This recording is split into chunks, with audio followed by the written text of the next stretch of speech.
font l'actu et ils sont sur RJFM. 7h45, l'invité du jour. Et au bout du chemin, il y a les championnats de France. Championnat de France de cross, c'est ce week-end, c'est dans le Tarn, direction le sud-ouest. Et il y aura 8 membres de l'entente Ouest-Allier Athlétisme. Cette entente qui permet d'aligner finalement les coureurs de Montluçon, de Commentry, mais aussi de Cône d'Allier. Avant ces championnats de France ce week-end, on va faire un petit point ce matin avec le président de Montluçon Athlé, Denis Geffroy. Bonjour Denis. Oui, bonjour Damien, bonjour les auditeurs, bonjour Laurent. J'ai fait une erreur. J'aurais dû commencer par Fleur, évidemment. Fleur Jacquet, bonjour Fleur. Bonjour. Merci d'être là ce matin avec nous également. Et puis Clément Charmillon, bonjour Clément. Bonjour. Merci d'être là, Clément et Fleur qui seront en lice ce week-end lors de ces championnats de France. Je le disais, c'est le bout du chemin. Il y a eu les départementaux, les pré-régionaux, les régionaux. C'est vrai que maintenant, avec les grandes régions, il y a différentes strates. Et l'entente Ouest-Allier, on voit encore 8 qualifiés. Denis, ça c'est plutôt une satisfaction, c'est plutôt pas mal. Voilà, ils étaient 9 qualifiés, mais Roman a dû déclarer forfait, donc ils seront 8 présents. Ça va d'une minime, donc Charlotte Dumas, les cadets, donc Alexandre Fontenot, les juniors, Mathieu Desgoudard et donc Nicolas Fontenot, et après on passe aux adultes avec le cross court Agathe, Fleur sur le cross long, Clément et Guillaume sur le cross court masculin. Bon, qu'on explique vraiment à nos auditeurs, il y a, je le disais, différentes compétitions à passer pour en arriver là. Là, c'est vraiment l'élite du cross en France, et le cross, c'est une épreuve emblématique, bien évidemment. Ça montre quand même, quand vous arrivez comme ça d'une année sur l'autre à avoir des qualifiés. Alors, il y en avait un peu plus, il me semble, l'année dernière. J'ai regardé un peu dans les archives, c'était une quinzaine. Oui, voilà, il y avait une équipe, et cette année, on n'a pas d'équipe. C'est que des individuels qui passent. Mais en tout cas, c'est la preuve que le club et les clubs, puisqu'il s'agit aussi de Commentry et de Cône d'Allier, sont un petit peu dans le gratin, en tout cas, arrivent à maintenir des performances de haut niveau. Oui, on est quasiment le deuxième club au niveau de l'ex-Auvergne. Donc, il y a Clermont qui est un gros club. Qui pourvoit toutes les places, surtout les équipes. Ils sont très très forts et au niveau jeune. Et nous, donc, on a la deuxième force. Cette année, effectivement, on n'a pas d'équipe, donc du coup, on est amputé de 6 personnes. Voilà. Mais bon, l'année prochaine, on espère bien que il y a des petits jeunes qui arrivent, qui montent, et hop, et ils vont décrocher leur ticket pour les France de cross en 2025. C'est une petite déception de ne pas avoir d'équipe qualifiée, parce que c'est généralement... parce que l'équipe, c'est la particularité. Ils ont des box, c'est un départ. Le départ d'un France de cross est très très particulier. Et d'avoir une équipe, un box, c'est toujours intéressant, parce que c'est 4 qui sont qualifiés, plus 2 qui se permettent d'être présents. Et c'est toujours une joie et un plaisir d'être dans un box. Alors, on suivra ça évidemment. C'est donc dimanche dans le Tarn. C'est où exactement d'ailleurs ? À Carmaux. D'accord. Et c'est sur le site de Cap Découvert. Un site un peu particulier, c'est une ancienne mine, et le parcours a l'air d'être sensationnel. Fleur et Clément vont apprécier, je pense. Cap Découvert. Il me semble que le Tour de France avait fait un départ d'étape une année. Voilà, Cap Découvert, c'est ça. C'est un site en tout cas qui sera le théâtre de ces championnats de France. Je vais me tourner vers Fleur. Fleur, tu peux rapprocher un petit peu le micro de toi. Donc Fleur Jacquet, 3e l'année dernière en espoir, podium national. Ça, c'était une grosse performance. 23e au scratch chez les féminines. Alors cette année, t'es montée de catégorie d'âge. Oui. Les espoirs, c'est terminé. Ouais, ça va être plus compliqué là. Explique-nous un petit peu comment s'est déroulée cette saison de cross. On a l'impression, quand on annonce les résultats, qu'on cite ton nom à chaque fois parce que ça se passe bien pour toi. C'est une belle saison là que tu es en train de faire, tu estimes ? Je pense que c'est représentatif de l'entraînement que j'ai fait ces derniers temps, et c'est un peu ça. C'est comme l'année dernière, quoi. Ouais. J'ai envie de dire, le cross, c'est un peu ce que je préfère, donc voilà. C'est ta discipline phare, oui, véritablement. Ouais. Même si tu es à l'aise sur d'autres terrains, bien évidemment. Comment on se prépare justement là ? C'est dans la lignée. Il n'y a pas une préparation spécifique, j'imagine, pour ces championnats de France, puisque vous avez couru tous les 15 jours, toutes les 3 semaines en fait en compétition, c'est ça ? Oui, c'est à peu près ça. Donc il n'y a pas de prépa spécifique ? Si, quand même, j'ai quand même fait une préparation de 10 km. Parce que le cross long, c'est quand même au moins 8 km, quoi. Donc faut quand même travailler l'endurance et un peu de vitesse, quoi.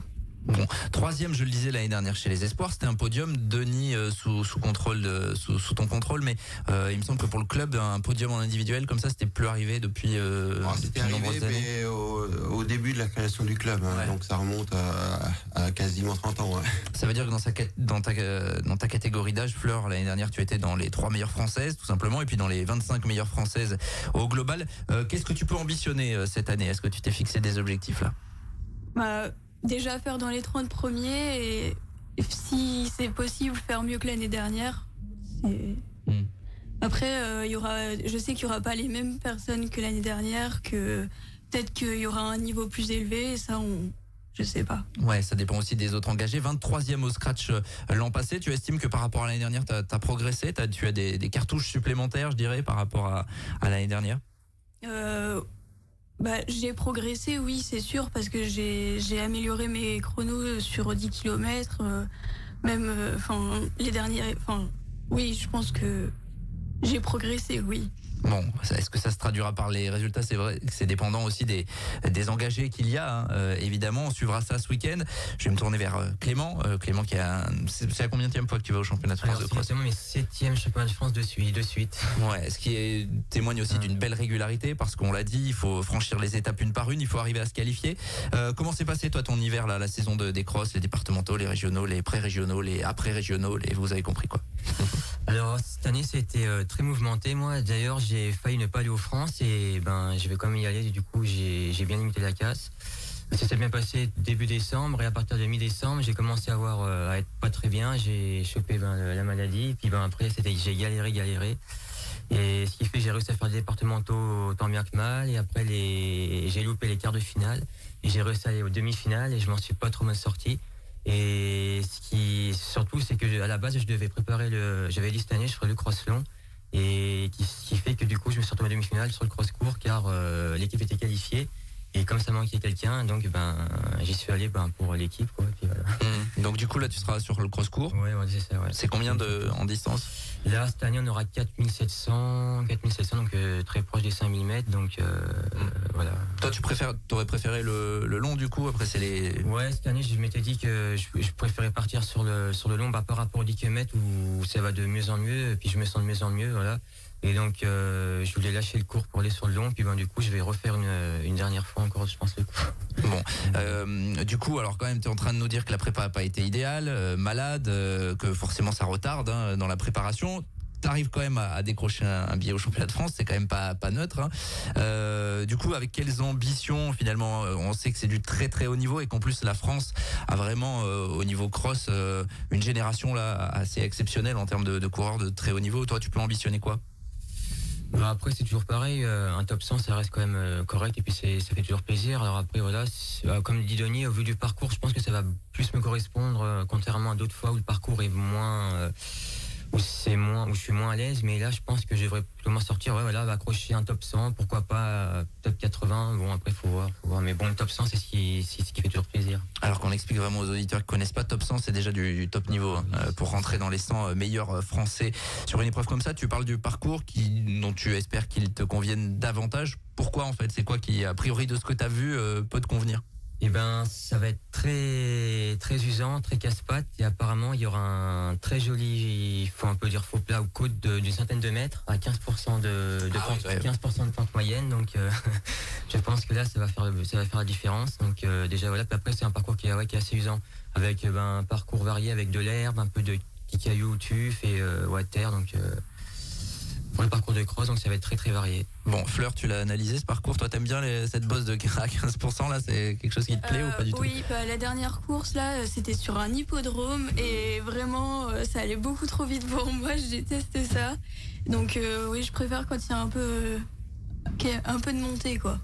Oui, alors hippodrome, effectivement, ça veut dire que c'est tout plat, il n'y a pas vraiment de relance. Et après, il y a des questions de puissance et par rapport à des athlètes qui ont peut-être plus de puissance, c'est que c'était plus compliqué pour toi, en fait, c'est ça? Ouais. Bon, on suivra ça bien évidemment. Denis, il y a des ambitions pour les autres. C'est déjà la présence au championnat de France, c'est pour beaucoup déjà une fin, même si évidemment ce sont des athlètes, des compétiteurs et qu'ils ont envie de faire le mieux. Oui, Agathe, elle vise un top 100 aussi sur le cross-court féminin. Je pense aussi pareil, Guillaume vise un top 50. Il montre vraiment, il a fait une très très grosse séance vendredi dernier là sur Vichy avec elle. Ça a tourné très très costaud. Hein. Donc il vise. Après Mathieu Desboudard a fait 10e. Hein. Ouais, il a fait 10e donc sur les régionaux. lui pareil, il peut viser une belle place aussi. La petite Charlotte Dumas aussi a fait 8e lors des régionaux avec ses bains. Pareil, on peut espérer aussi une belle place. Bon, on suivra ça évidemment et on vous donnera les résultats lundi. Il y aura donc 8 qualifiés de l'Entente Ouest Allier athlétisme à ces championnats de France de cross ce week-end. Clément, la suite ce sera quoi? Saison de cross, on boucle, on va arriver vers le printemps. Et ben après, j'aurai pas trop le temps de m'endormir. Je vais enchaîner avec le 14 avril les championnats de France de 10 km. Et je ferai un petit passage avec Fleur sur Vichy, sur le semi de Vichy, où je vais l'accompagner pour espérer de faire un joli chrono pour son premier semi-marathon. Alors, Fleur, justement, ça nous fait le lien. Semi-marathon de Vichy, c'est dans 2 semaines et demie, me semble-t-il. C'est quoi l'objectif temps pour toi?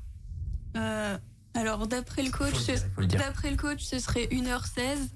Mais bon, même si c'est un peu plus, je pense que c'est déjà pas mal. C'est ton premier semi? Oui.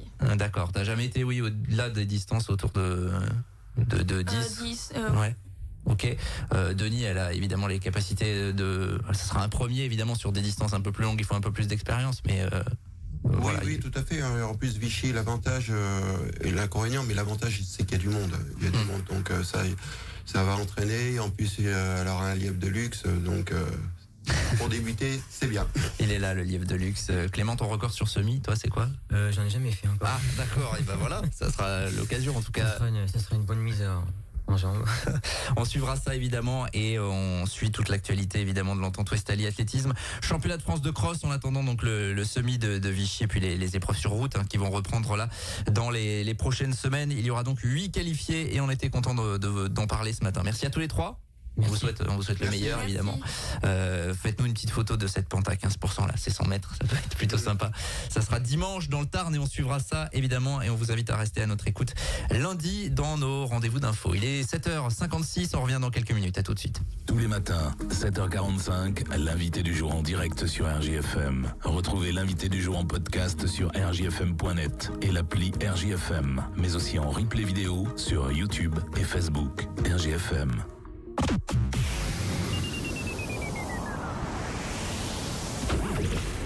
Écoutez RJFM.